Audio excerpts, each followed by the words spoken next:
छोटी देवी या ठिकाणी अवैध धंदे आपण किती दिवसात बंद करणार याचंही मला लिहून द्या। या ठिकाणी सुद्धा आपले अवैध धंदे चालू आहे। दारू 19ला ठराव मांडला होता की ग्रामपंचायत मध्ये ठराव मांडलेला आहे की अवैध धंदे कोणाला करू देणार नाही, दारूचे धंदे कोणाला करू देणार नाही।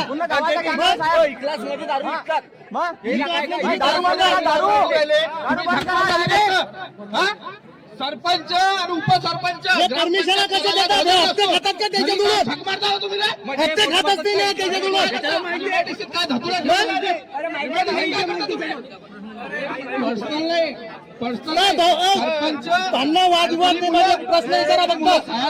तुमच्या तुम्ही हजर असता तिथं MIDC बोलवता।